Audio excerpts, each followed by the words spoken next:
প্রাথমিক নিয়োগ দুর্নীতি মামলায় জেল হেফাজতে একেই রয়েছেন প্রাক্তন শিক্ষামন্ত্রী পার্থ চট্টোপাধ্যায় ঘনিষ্ঠ প্রমোটার সন্তু গঙ্গোপাধ্যায়কে এবার গ্রেপ্তার করল সিবিআই। একেই তো গ্রেপ্তার হয়ে ইতিমধ্যেই জেলে রয়েছেন পার্থ চট্টোপাধ্যায়, এবার পার্থ চট্টোপাধ্যায় ঘনিষ্ঠ সন্তু গঙ্গোপাধ্যায়কে গ্রেপ্তার করল সিবিআই। সূত্রের খবর, তদন্তে অসহযোগিতার অভিযোগেই বেহালার বাসিন্দা সন্তুকে গ্রেপ্তার করা হয়েছে। সিবিআই সূত্রে দাবি, সন্তু পার্থ ঘনিষ্ঠ।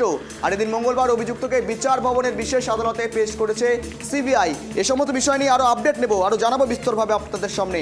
আমার সঙ্গে রয়েছে ফোন কলে আমার সহকর্মী অব্রদীপ। সন্তু গঙ্গোপাধ্যায়কে এবার গ্রেপ্তার করা হলো সিবিআইয়ের তরফ থেকে। মূলত কি অভিযোগ উঠে আসছে তার বিরুদ্ধে, এবং যেমনটা জানা যাচ্ছে তদন্তে অসহযোগিতার অভিযোগ, তোমার কাছে কি আপডেট রয়েছে? দেখো, নিয়োগ দুর্নীতি মামলায় গ্রেপ্তার করা হয়েছে পার্থ চট্টোপাধ্যায় ঘনিষ্ঠ প্রমোটারকে। প্রাথমিক নিয়োগ দুর্নীতি মামলায় জেল হেফাজতে থাকা প্রাক্তন শিক্ষামন্ত্রী পার্থ চট্টোপাধ্যায় ঘনিষ্ঠ প্রমোটার সন্তু গঙ্গোপাধ্যায়কে সোমবার গ্রেপ্তার করে সিবিআই। তদন্তে অসহযোগিতার অভিযোগে বেহালার বাসিন্দা সন্তু গঙ্গোপাধ্যায়কে গ্রেপ্তার করেছে সিবিআই, তেমনটাই সূত্রের খবর। সিবিআই সূত্রে আরো দাবি করা হচ্ছে, পার্থ চট্টোপাধ্যায় ঘনিষ্ঠ নিয়োগ দুর্নীতি মামলায় অযোগ্য চাকরি প্রার্থীদের টাকার বিনিময়ে চাকরি পাইয়ে দেওয়ার ক্ষেত্রে তিনি জড়িত রয়েছেন। নিয়োগ দুর্নীতির গ্রেপ্তার হওয়ার পার্থ ঘনিষ্ঠ একাধিক অভিযুক্তের সঙ্গে সন্তুর আর্থিক লেনদেন হয়েছিল বলেও তদন্তে উঠে এসেছে। নিয়োগ দুর্নীতি মামলায় বর্তমানে জেল হেফাজতে থাকা কুন্তল ঘোষ ও অয়নশীল মারফত চাকরির বিক্রির প্রায় 26 কোটি টাকা সন্তুর কাছে পৌঁছেছিল বলে দাবি করছেন তদন্তকারীরা, তেমনটাই সূত্রের খবর। প্রাথমিক নিয়োগ দুর্নীতির চার্জশিটে এস গাঙ্গুলি নামে এক ব্যক্তির কাছে টাকা পৌঁছে দেওয়া হয়েছিল বলে উল্লেখ করেছে সিবিআই। আজকে সন্তু গাঙ্গুলিকে বিচার ভবনে সিবিআই এর বিশেষ আদালতে ইতিমধ্যেই পেশ করা হয়েছে।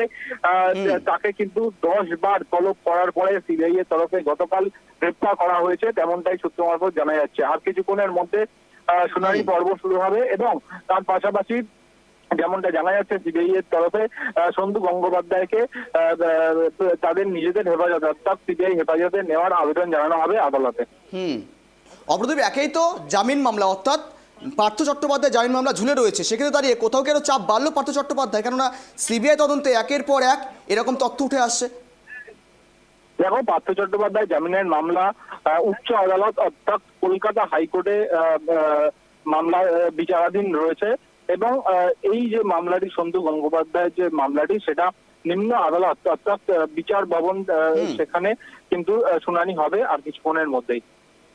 একেবারে অব্রদীপ, নজর রাখো। ধন্যবাদ তোমাকে সঙ্গে থাকার জন্য। সিবিআইয়ের হাতে গ্রেপ্তার পার্থ ঘনিষ্ঠ প্রমোটার সন্তু গঙ্গোপাধ্যায়কে কিন্তু একেবারে অসহযোগিতার অভিযোগ উঠে তার বিরুদ্ধে, এবং সেই অভিযোগের ভিত্তিতেই গ্রেপ্তার করেছে সিবিআই, এবং সিবিআই আজ ইতিমধ্যেই তাদের রিমান্ডে নেওয়ার জন্য আবেদন জানাবে, এবং ইতিমধ্যেই বিচার ভবনে তাকে পেশ করা হয়েছে। কিছুক্ষণের মধ্যেই শুনানি পর্ব চলবে, আর কিছুক্ষণের মধ্যে নজর থাকবে আমাদের।